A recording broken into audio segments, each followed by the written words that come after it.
So of the two stories, which one do you want to start with? We're going to go over both of them. Talk about the first one. I like the second one. I don't even know what's going on. I like how he was gonna not kill the lady, but he still does anyways. And he's like, yeah, right? I like how he's driving the car. You're my son. It's like, guess what? That's how I feel. You're my son. You're just a man. I don't think we're going to have a 2-hour delay this year. I'm not looking forward to the 2-hour delay. So today, we'll start talking about story number 1, The Life You Save May Be Your Own. I don't think we're going to wrap everything up today, but tomorrow we'll just kind of finish it off, and then we'll get into the second one. So really, today through Wednesday, with the exception of your poetry quiz for the first part of Wednesday, we're going all O'Connor here with her stories. Keep in mind, mentioned to you, at least I think I did, when I first passed it out, Flannery O'Connor, she is a well-known Southern writer. I don't think I mentioned the genre that she's classified as. The genre is called Southern Gothic, where majority of her stories take place in the South. The Gothic part, I guess in the sense that they tend to be kind of dark. Some people look at them as being comedic. Some people look at them as being twisted. She does a lot of irony. She does a lot of foreshadowing. She does a lot of irony. She also will use a lot of ambiguity, where you can make cases for multiple arguments. So, like for example, with this one, what happens to Shiflett at the end? We don't know. And with the second one, things about the Misfits past and whatnot are left very open, very ambiguous. So it's done purposely, I think, to kind of show the dynamics that can be there for a lot of people and give you arguments that you can certainly support going either way. I did tell you that, remember, she has lupus at this point. She is aware of it. So I think her own mortality is something that she's certainly dealing with. And so in a lot of her stories, you get a fair amount of right versus wrong, good, evil kind of balances taking place. She is a Southern Catholic, which is pretty rare. The South, you think of more as predominant Protestant, so Methodist, Baptist, Presbyterian. So in some ways, you could say that she kind of looks at the people around her not as being as serious and devout as her with her religious beliefs, and she makes her religious viewpoints, or at least hints towards her religious viewpoints, a fair amount in a lot of her stories. That's a common theme that also tends to kind of show up with her. Thomas T. Shiflett. Good guy? Bad guy? What is that guy? I wonder Just a guy? Like, why does he have half an arm? And why did it didn't play? It didn't play into the story at all. I would say it doesn't. Like in some ways, indirectly. Yeah. Do you remember the term that Grandma uses to describe? Not Grandma, excuse me, messing up the stories. That Mom, older Lucianelle, uses to describe him. Like essentially, you're just a. There's a description of him when O'Connor is writing that when he puts up his arms and the sunset is going on behind him, he gives off the figure of a crooked cross. And the reason for that crookedness is certainly going to be the left arm is, incomplete. She, the mom, refers to him as a tramp. Language enrichment word, he would be a vagrant. He's just kind of like a wanderer who goes around. Tramp certainly has a very negative connotation to it, and so I think when she, at least first sees him, looks at him as being rather harmless. There isn't anything about this guy that I need to be concerned about. So I'd say indirectly the arm, kind of comes in that way. He's not anybody that I have to fear. What is his profession, though, would you say? Like, how does he survive? Yeah, he's a con artist.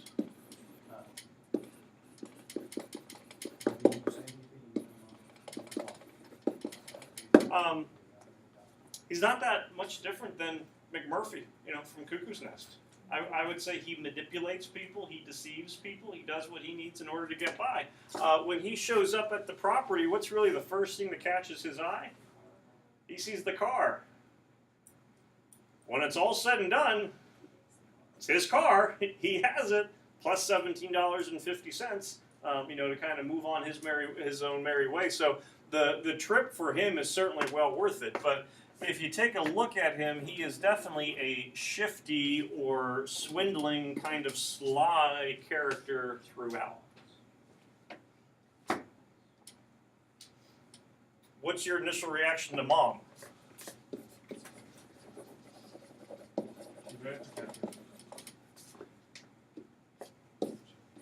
How so? How so? She says, if any man tries to come here and take my daughter, you better stay here. She doesn't want him taking her daughter. He thinks she's too. Like what? But what does she do? She lets him. Well, she lets her get married. She like forces her Yeah, into she the marriage though. She like forced both of them into the marriage. And I would say this is where the ambiguity comes. Does she realize when her daughter leaves that she is never coming back? I think some people can look at it and go, she realizes what kind of person he is. Or you could flip it, that what does she think that she is doing to him? Not helping. I'm swindling you for $17.50 in a broken down car. I got you to take my daughter. And he's going, I got $17.50 I didn't have before in a car, and I'm just going to leave the daughter at the diner, and then I don't have to worry about her.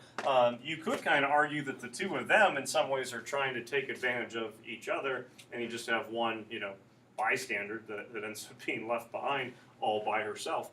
In some ways, she looks protective. I wouldn't, doesn't say sell, but I wouldn't give her away for a casket of jewels. There's a description of her of Mom,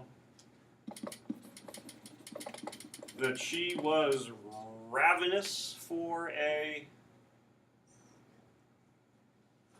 son-in-law.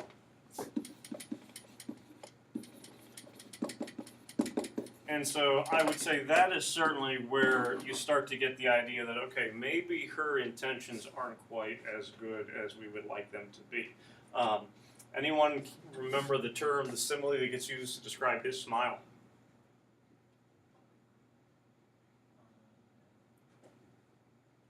The word like is used in the simile. Just throwing that one out there for you. Excellent. No problem. Animal gets referenced. He had a smile that was wiry like a snake. So there's certainly like a negative connotation that's kind of going for him that maybe really neither of these two people are pretty good. But, is she protective or is she trying to get rid of daughter, if I can spell. Pretend it says daughter. Shiflet mentioned he's shifty, kind of goes back and forth. What do you think about, what do you think about Crater as a name?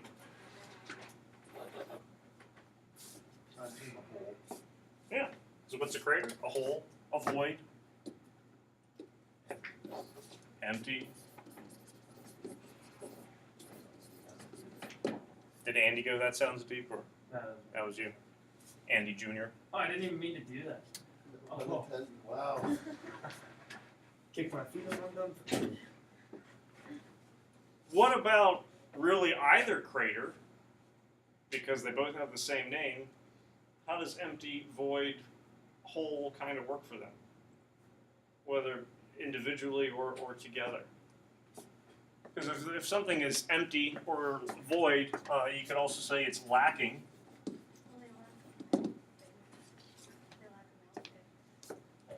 Like a father figure, patriarch. The daughter is like a deaf mute, so she lacks the ability to hear, and the mom kind of lacks the ability to either take care of her or care for her, so she pawned them off. Yeah, and it could kind of be both things. Like initially, the sympathetic viewpoint, and again, I think arguments can be made for both. She lacks the resources to take care of her, and so if you lack the resources to take care of something, maybe at some point you lack the ability to actually care for it, and you are more apt to just kind of pawn it off. And in a weird kind of twisted way, if you put the two together, you might actually have a full person. Someone who can communicate, interact, and actually care. But each part needs one. If they are separated, there's nothing there whatsoever. The question that most people have while reading it is, where's this going? What's the point? Any ideas?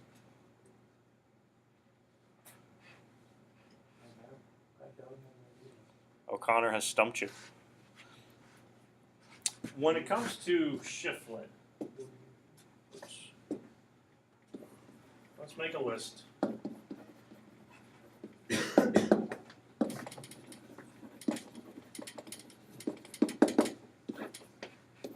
What are good things that he does? What are bad things that he does? Fixes some things. Good or bad? Yay. Makes a hog pen.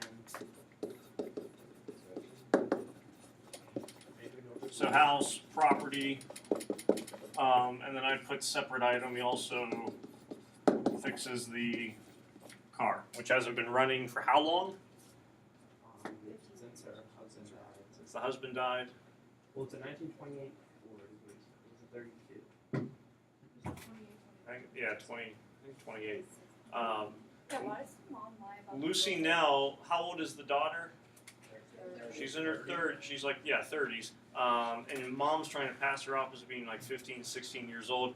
You get the sense that dad's been gone for quite some time. So the car has probably not been running in at least 15 years, but very well could be, much older than that. He teaches like how to save things. Okay.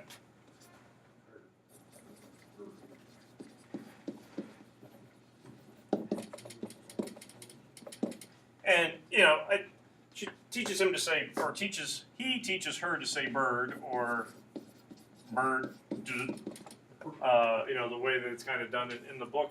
But at the same time, that's the first time that really, as far as we know, she has said anything. So it is certainly still an accomplishment, or at least noteworthy at that point. What else? And we could do the bad stuff too. We don't just do his good list. Although it is 3-0, so he must be a good person. Takes the car and leaves his girl. Are we counting that as two separate bad things? Okay. So steals car, not steals, but takes car, and leaves her at the diner. Hey, at least Now, my good side would be he pays for lunch, but I'll leave that part out. he's a true gentleman. Hey, but he paid for Someone us. said he left her alone. That's not the case. The waiter was there. And he said she looked like an angel of God. Not just God's God. It is. Picked up as a good thing. And that's kind of an interesting scene towards the end where what in the world just happened? Why did he jump out? Yeah, why did he just jump out? Talk about mom and then puppies? I don't want to talk about mom. Stinking polecat. I sort of want to say this is like a bad thing because he sort of seems like a hypocrite. And some could be in the middle too, like if we have to. He sort of seems like a hypocrite at the end because he's like talking about how the Like- hitchhiker was a bad person. Okay. Because he was like talking about bad about his mom, but then he like sort of leaves Lucinelle at a diner and steals the car. Right, because this is after all those bad things have happened, and now he's trying to almost like kind of preach to him and say all these good things. I would agree with that. Anything else?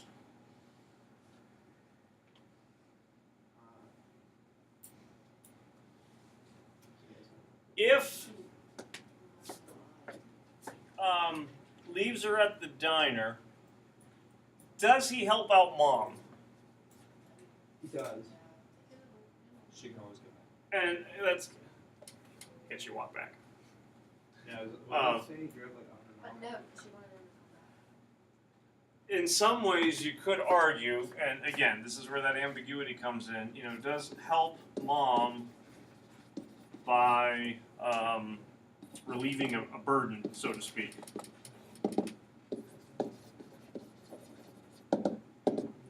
At the same time, doesn't really help her out a whole sense in that she's simply again left at the diner.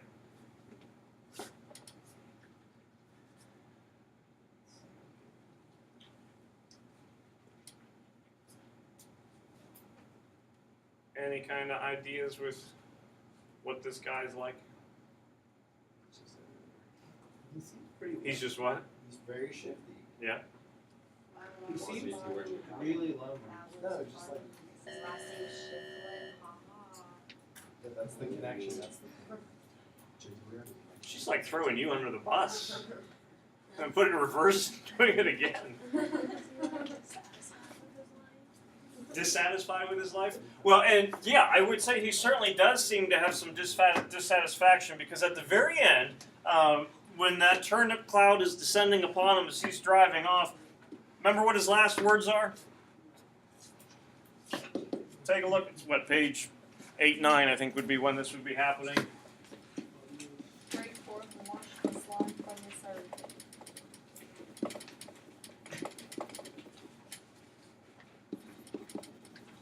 Break forth and wash the slime from this earth. Oh, but with no.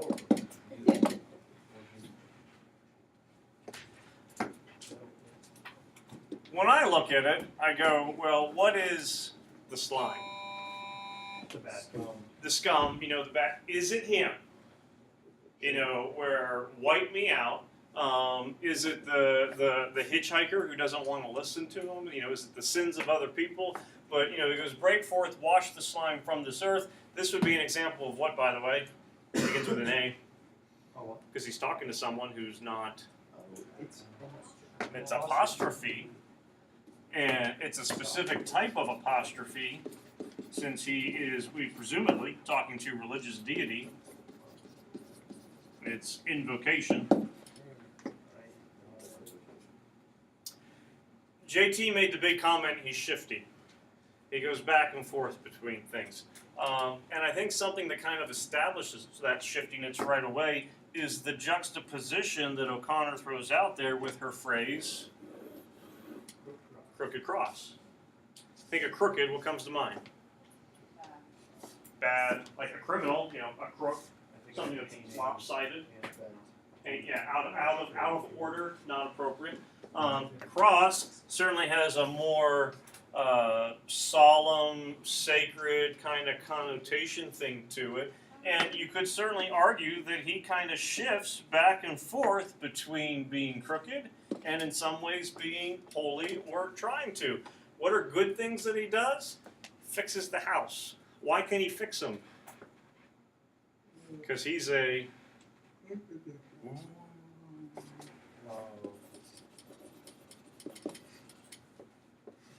What does he do to the car that hasn't been running in 15, 20 years? He...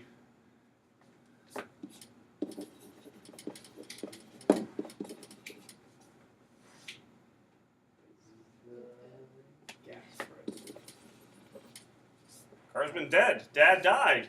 Car stopped. Brings the car back. Breathes new life into it. What does he do? Joseph. It's a... Illusion. That's also an illusion, JC. A religious illusion. helps mom by relieving her burden. Now, at the same time, what's going on over here?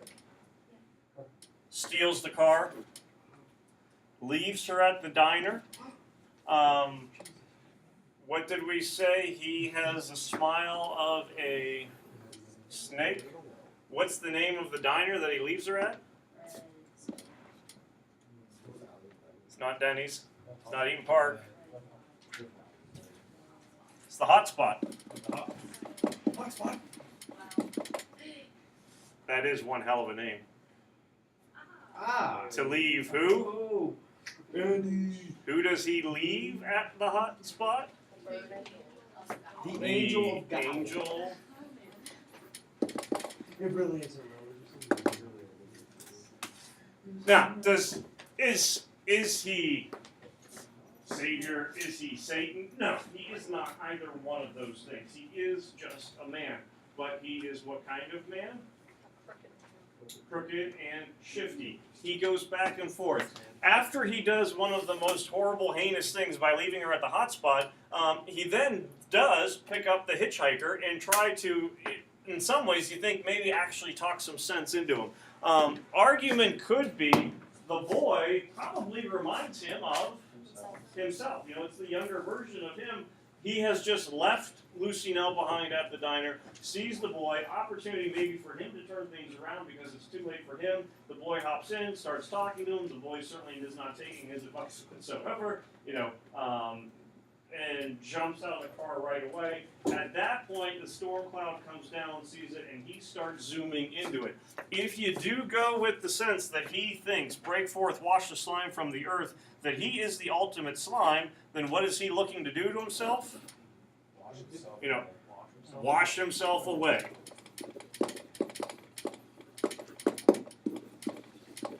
If there is still a moment for him to be saved, then what does he want? He doesn't want to be washed away. He wants to be washed clean, cleansed. So one of the things that O'Connor looks at in a lot of her stories, and the other one is not really going to be any different, is the sense that there is the possibility